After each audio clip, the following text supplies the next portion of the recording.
Assalamualaikum warahmatullahi wabarakatuh. Perkenalkan, nama saya Lisa Wahyuningsih dari kelas Tadris Bahasa Indonesia 2C dengan nomor NIM 216151079. Saya di sini akan sedikit menceritakan tentang kisah novel Hi Ustadz Agam yang ditulis oleh Linda Utami 919 yang saya ambil dari aplikasi Wattpad. Novel ini menceritakan tentang gadis yang bernama Cita yang masih sekolah menengah ke atas yang menyukai seorang ustadz muda sekaligus gurunya yang bernama Agam. Cita seorang gadis barbar yang belum pernah memiliki pengalaman berpacaran. Meskipun dia tumbuh di lingkungan yang tidak kental dengan agama, dalam artian kata berpacaran itu bukanlah hal yang dihindari dan ilmu agama yang masih dikatakan kurang, akan tetapi Cita bukanlah gadis yang neko-neko. Kenakalan gadis itu masih dikatakan wajar, diantaranya malas untuk mengaji, susah bangun pagi. Akan tetapi setelah gadis ini mengungkapkan secara terang-terangan bahwa Cita menyukai Ustadz Agam, yang awalnya Ustadz Agam tidak meresponnya karena menganggap itu sebuah lelucon, akan tetapi sikap Cita yang setiap harinya selalu berusaha mendekatkan diri kepada Ustadz muda tersebut, Agam si Ustadz muda juga mulai tertarik. Akan tetapi ia menginginkan Cita untuk merubah dulu diri Cita. Agam ingin Cita fokus sekolah dan menuntut ilmu serta terbiasa menutup aurat dan juga menjaga lisan, sikap, dan pandangannya kepada lawan jenis yang bukan mahramnya. Hingga suatu ketika ada sedikit salah paham di sekolah Cita yang mengakibatkan Cita harus dikeluarkan dari sekolahan dan dibenci oleh teman-temannya. Keputusan akhir mau tidak mau kedua orang tua Cita memasukkan Cita ke sebuah pondok yang sama dengan kakaknya yang bernama Nara. Dan pondok tersebut ternyata milik temannya, yang tidak lain pondok tersebut milik kedua orang tua Ustadz Agam. Awalnya Cita keberatan akan semua peraturan yang diterapkan di pondok tersebut. Akan tetapi lama-kelamaan Cita menjadi terbiasa dan Ustadz Agam juga sudah kembali mengajar di pondok pesantren milik ayahnya ini. Cita juga sering diajar di kelas oleh Ustadz Agam dan Cita juga sering bertemu dengan Ustadz Agam. Tidak berdua, akan tetapi ketemu ketika lewat atau bahkan di masjid. Semakin hari mulai semakin terbiasa hidup di pondok dan semakin hari pula ia berusaha memperbaiki diri demi memantaskan diri untuk bersanding dengan lelaki yang ia cintai, yaitu Ustadz Agam. Akan tetapi keinginannya itu seketika hancur dan sirna ketika kedua orang tua Cita memberitahunya bahwa kakaknya yang bernama Nara akan dijodohkan dengan Ustadz Agam. Cita, gadis yang tidak pernah lupa berdoa agar Tuhan menyatukan cintanya dengan Ustadz Agam. Tetapi takdir berkata lain. Cita harus menerima kenyataan bahwa Ustadz Agam harus menikah dengan Kak Nara. Jujur dalam hati, Agam sebenarnya juga mencintai Cita, akan tetapi ia tidak mau mengungkapkannya sekarang karena ia ingin melihat perjuangan Cita untuk memperbaiki diri agar pantas bersanding dengannya. Ustadz Agam tidak berani menolak permintaan orang tuanya karena menurut Ustadz Agam keinginan orang tuanya adalah sebuah bakti anak kepada kedua orang tuanya.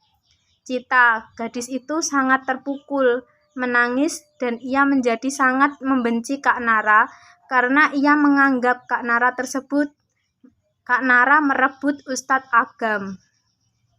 Dari dulu Cita memang kurang menyukai kakaknya itu, karena Cita sering sekali dibanding-bandingkan dengan Nara yang ternyata Nara lebih unggul dari segi agama sampai ilmu. Mendengar fakta bahwa Nara akan menikah dengan Ustadz Agam, Cita semakin benci.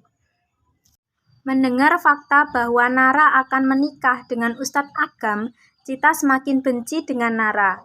Ia bahkan sudah menganggap bahwa tidak kenal dengan Nara dan sudah tidak mau bertemu atau bertegur sapa lagi, walaupun Nara sudah meminta maaf dan berusaha membujuk Cita supaya mau berbicara dengannya.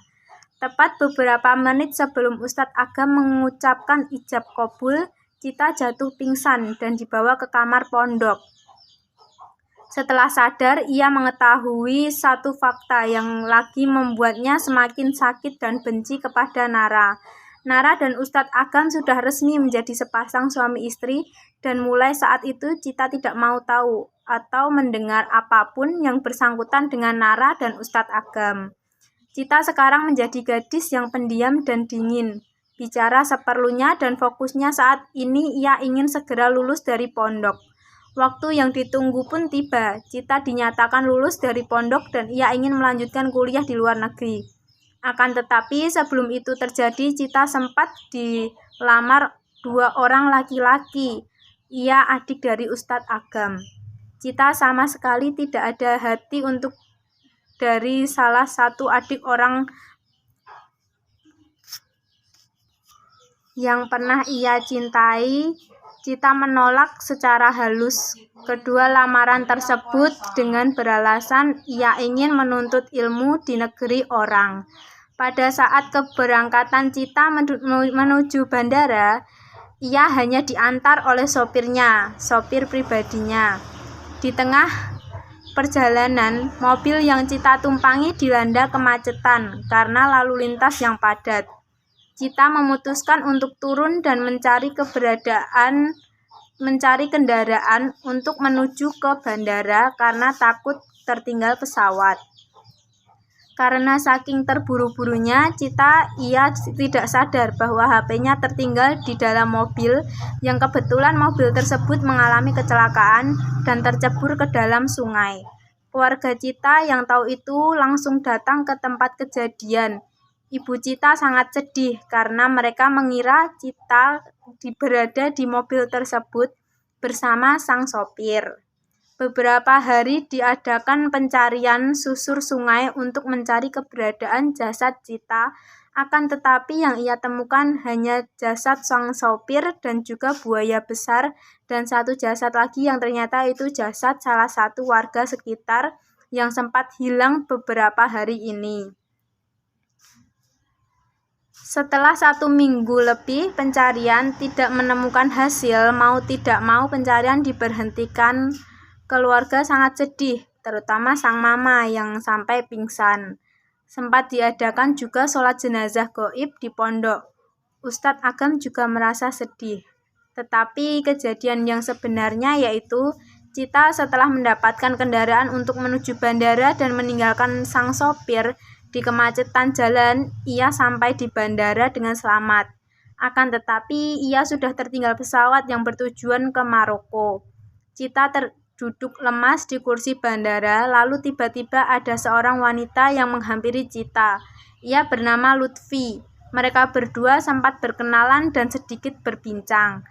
Lalu Lutfi menawarkan untuk melanjutkan kuliah di Mesir dan Cita menyetujui akan hal itu. Hingga beberapa bulan ia menimba ilmu di negara Mesir, Cita akhirnya menghubungi sang mama untuk memberi kabar. Sang mama sempat terkejut bahwa yang menelpon itu anaknya yang sempat dinyatakan meninggal beberapa bulan yang lalu. Mamanya merasa senang dan bahagia.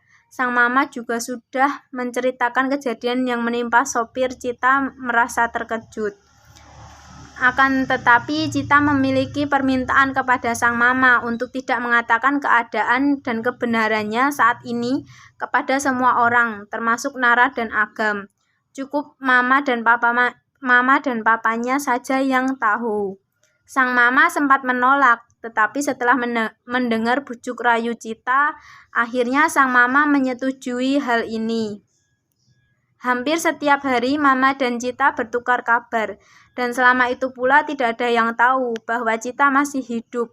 Hingga suatu ketika pada saat sang mama sedang video call dengan tiba-tiba tanpa sepengetahuan mama, Nara datang ke rumah dan memergoki sang mama dan Cita. Nara yang melihat Cita yang masih hidup merasa sangat bahagia pun dengan Ustadz Agam. Akan tetapi Nara kembali bersedih ketika sang adik yaitu Cita masih tidak mau berbicara dengannya.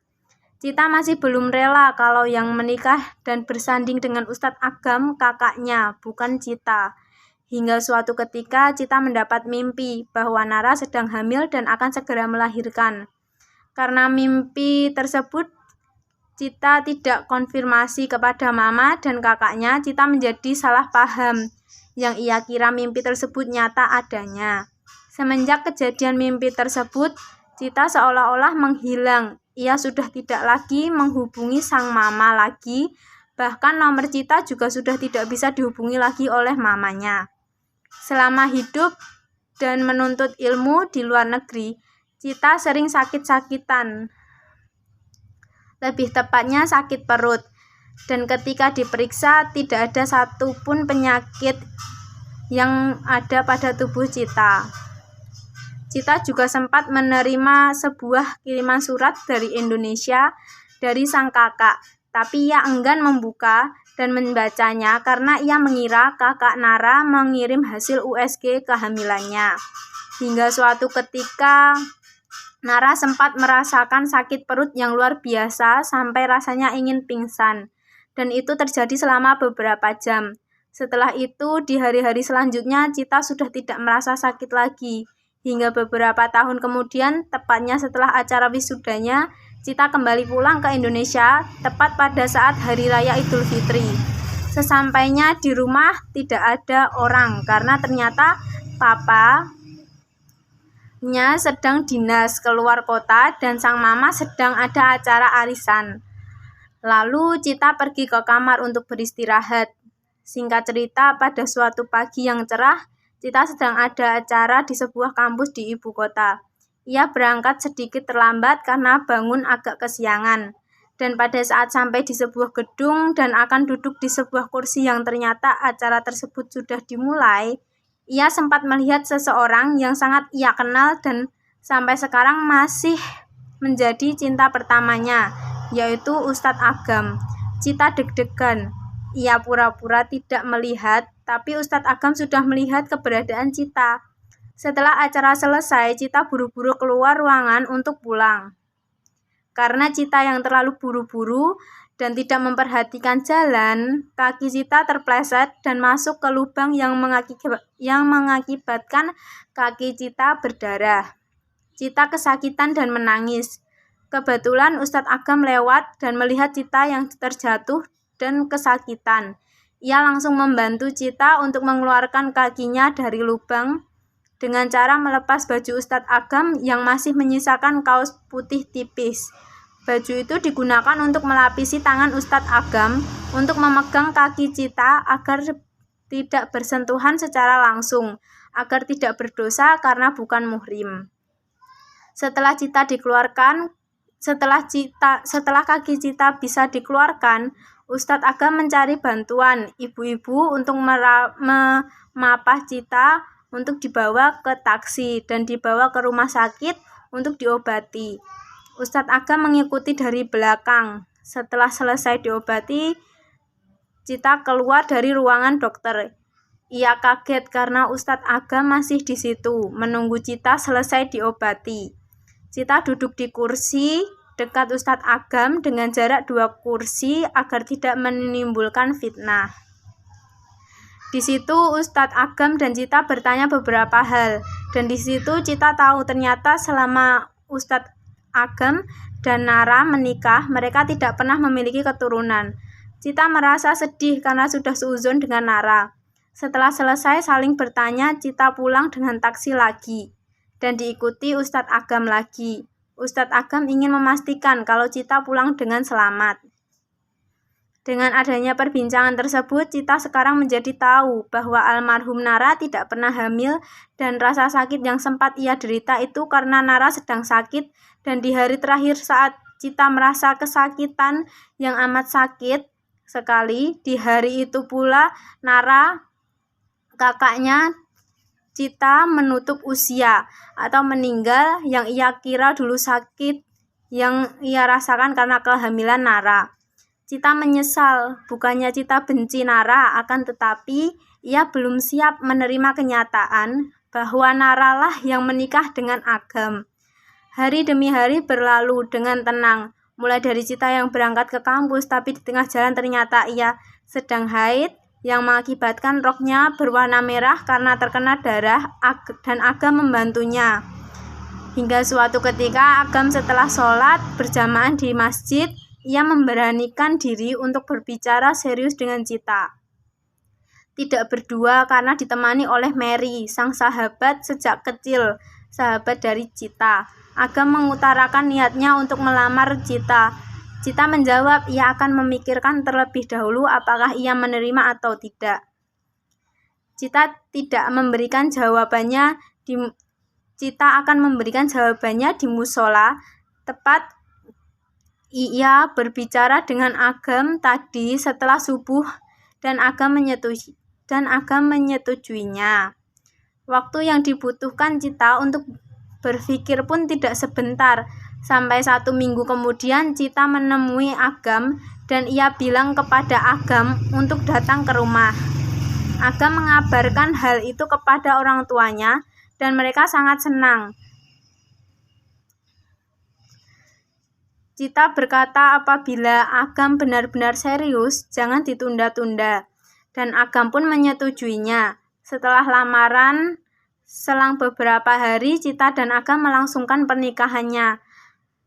Agam dan Cita sangat senang karena ternyata walaupun perjuangannya penuh rintangan dan sempat dipatahkan karena Agam yang sempat dijodohkan, tapi dengan izin Tuhan mereka disatukan dalam ikatan yang suci, yaitu pernikahan. Tak sampai 1 tahun pasangan baru itu yang keduanya berprofesi sebagai guru di sekolah yang sama, berangkat dan pulang bersama, kini mereka hidup bahagia dan dikaruniai seorang putra tampan yang bernama Husain. Nah, dari cerita tadi hikmah yang bisa kita ambil yaitu jangan mudah menyerah, selalu berusaha menjadi lebih baik dari diri kita yang sebelumnya. Selalu perbaiki diri dan perbanyak pengalaman dan ilmu. Kegagalan bukanlah akhir dari semuanya. Kehidupan masih panjang. Jangan pernah meninggalkan 5 kali sehari yaitu sholat. Selalu istiqomah dan dekatkan diri kepada Tuhan.